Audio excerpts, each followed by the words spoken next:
species of elk here called the eastern elk, but unfortunately, due to overhunting, they became extinct. Some people didn't like this and wanted to bring over the Rocky Mountain elk and populate the area. So got little white spots on them. And for up to 5 days after birth, they have absolutely no sense to them. Again, this is all done to help hide themselves from predators, exactly like the fawns do. Now, male elk, as you guys clearly see here, do grow antlers. Their antlers are made out of skin, blood vessel, and cartilage. They start growing in the springtime, and then they grow all summer. Oh, yeah, that's right. Here, come on. Come over. Something unique about their antlers, though, is that with good genetics and a proper diet, they can grow as much as 1.5 inches per day. Wow. Yeah.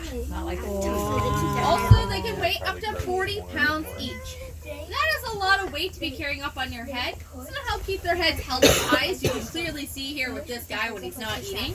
They have a special ligament at the base of their skull, all the way down their spine. At the end of summer, their antlers will also ossify or turn to bone, and then they're going to rub off all that fuzzy velvet off their antlers. They also use their antlers to battle each other for mating rights. The biggest, most dominant male will win. When he does, he'll push the lesser males out of the group, and he'll let out what is known as a bugle, which is a loud trumpet-like sound to let all the lady elk know that he's available. Another thing he'll do is he'll find a nice big old mud patch. He will urinate in it, and he's going to roll all around in that. He does this because it creates a lovely cologne that drives all the lady elk wild. Now, fellas. Known as green bank fencing. All those trees are planted within PVC piping, which allows the roots to get nice and deep into the soil. All this is done to help prevent bank erosion.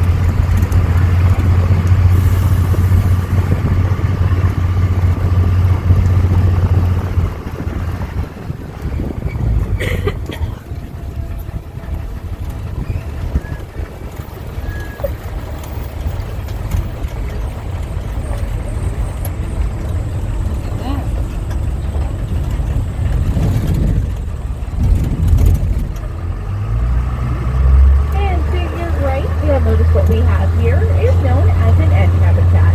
An edge habitat is where two different habitats come together. In this instance, we have a forest and a grassland. This provides the best of both worlds for some animals, as it gives them the coverage of a forest but the openness of a grassland. Some animals that we see come out of the woods there are foxes, deer, Bigfoot, eagles, and turkeys. Yep, he's out there somewhere. You guys can keep your eyes peeled and help me look for him. Also, some of you might notice that a lot of the branches start out at about the same level. This is due to browsing. Browsers such as the white-tailed deer will eat up the tree as high as they can go, causing what is known as a browse line.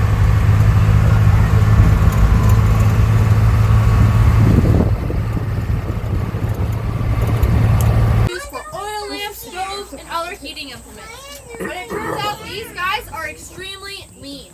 5 Longhorn burgers is equivalent to 1 regular burger in fat content. He's coming now. That's really far away. Unfortunately, they were kind of left to their own devices and almost went extinct. But some Over family there. thought that these guys are really cool and wanted to keep them around. That's why they are sometimes referred to. There you go. Come on. I'll one up it. Cameron. Aren't they Cameron? Are they cute? No. Yeah, don't touch it.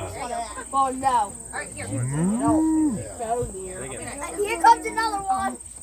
Oh, very slimy. Oh, I get slime there. Can I feed him?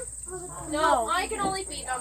Aw. Alright, just a heads up on your guys' side. He's gonna come down, so you bring your heads back in. Cameron, he's coming here. Don't you dare. Oh my goodness, he's so near.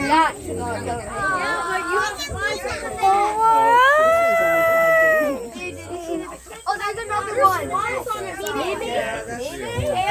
Cameron. I want one. On your other side here, folks, see a white one.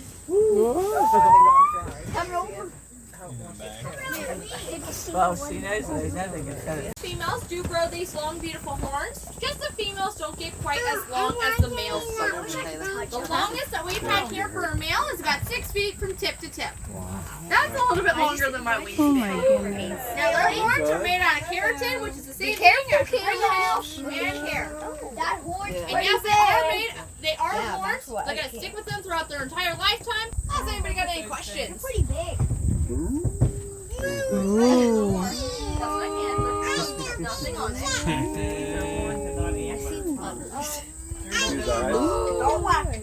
Alright, if you guys are ready, we can head on out and go see some more animals. Cameron's. We better go. That's so cool. Cameron's the baby. It's right there.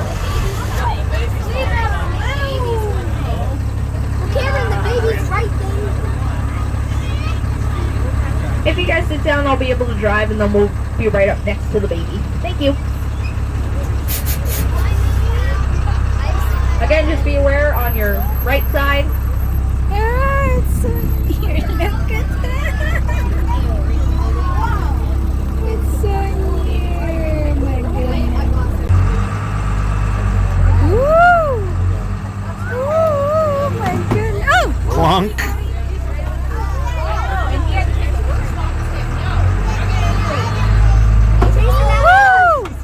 Come on, girl, give me a treat. Yeah, that's what I was like. 1 second, guys. There's one. Look at Abigail. Get Abigail. Let's get a closer look. That's a fox there. Oh my goodness. Oh, You're here now.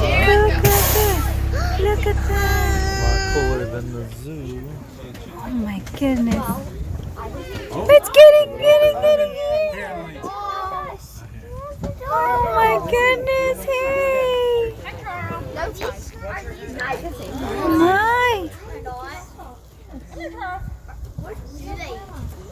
Oh, do they eat meat? Oh, I thought you said I thought you asked if they were mean. They do eat meat. Oh my. Alright, ladies and gentlemen, these are our Timberwolves. This is Charo right here. And that's her sister Mocha. I know some of you saw her up ahead. I don't know where she went. Mocha's right. Okay. From my angle I just don't see her, but she's up there. She's a darker wolf. Now Timberwolves are a subspecies of the gray wolf. They can be found in parts of northern Michigan, Minnesota, and Canada. Now, as many of you may know, wolves live within a pack, and within that pack there is a hierarchy system. At the top of that hierarchy system is the alpha male and alpha female. They're going to have breeding rights, and they're going to make the decisions for everybody. They're going to decide whether they're going to eat, sleep, and what they're going to do for the day. Below that, their second in command is going to be their beta. Below the beta is going to be the subordinates, which make up the majority of the pack. Finally, the last man on the totem pole is going to be the omega. Now, the omega gets last choice and last say in pretty much everything, so sometimes they'll get real sick of this, and then they'll go off on their own and start their own pack.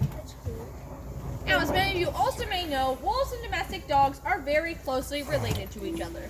But there's still a big difference between the two. If I can get her to follow me. Come here. Oh my left. Good girl. Alright, see how her back paw falls in line with her front paw? This is to leave as little tracks as possible out in the wild. Your dog at home is going to have a lot more willy-nilly walk because they're safe with you. Timberwolves also have a curved canine tooth. This is so they can hold on to their prey and rip into meat. Your dog at home is going to have more of a straight canine because their food gets handed directly right to them. Lastly, one of the biggest differences is going to be their bite force. A big dog like a German Shepherd is going to have a bite force of 750 pounds per square inch, while a Timberwolf's bite force is going to be 1,500 pounds per square inch. Wow. That can easily break your femur, and your femur is one of the strongest bones in the body. So I wouldn't want to be playing around with these guys like I would with my dogs at home. Now, as I said earlier, wolves do eat meat. They are carnivores, so yes, they do eat meat. Yes. This is a beef dog treat I'm giving her. They get a zoological mixture of meat every day, 24-hour access to a grain-free dog food, and lastly, anything that gets inside this enclosure is fair game. 1 year, a flock of wild turkeys happened to get inside the enclosure. And all anybody found the next day was just feathers. So despite their age, these guys are really good hunters. Our wolves are about... I was hoping she'd pay attention, and it didn't work. Our wolves are about 12 years old. In the wild, they live to be about 7 to 8 years old. And in captivity, they can reach their early teens. Charles, show me your paw. Show me your paw. Aww. It's the only trick she knows. Are they all like 12? Yep, they're all 12 years old. They're brother and sisters. Does anybody have any other questions? No. Are you getting any more? Yes, we do actually have 5 wolf pups right now. But let's make something really clear. Penn's Cave does not have a predator breeding license, so all of our predators are siblings, and we do get them fixed as soon as possible to still prevent inbreeding. So, I know. So look right there. One at the top is like,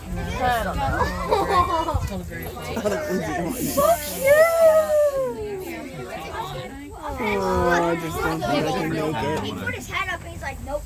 Alright, ladies and gentlemen, these are our foxes.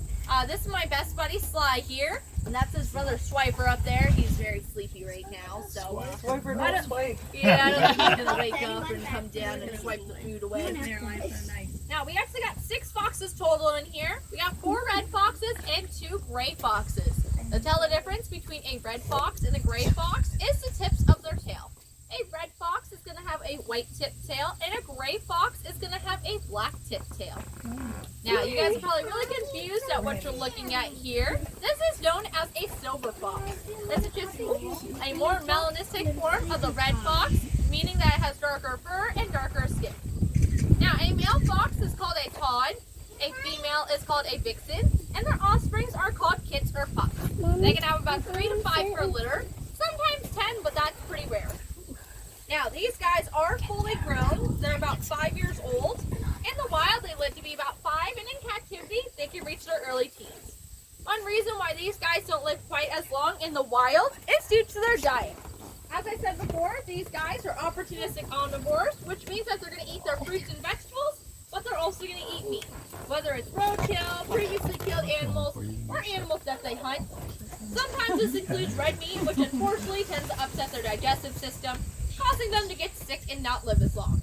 So here we just give them strictly white meat. This is a chicken dog treat that I'm giving them because we want them to live long, happy, healthy lives here. Their favorite snacks are blueberries and strawberries. Now these guys can hunt. Like I said, they can run about 20 miles per hour. They're a pretty decent jumper. And those big old ears are not just for show. They can hear a mouse squeak 150 feet away. Now you guys are probably wondering if these guys are more cat-like or more dog-like. Foxes are part of the canine family, and the gray fox is the only one in the canine family that can climb a tree. Wow. Now, does anybody have any questions? No. Yeah. Yes, please.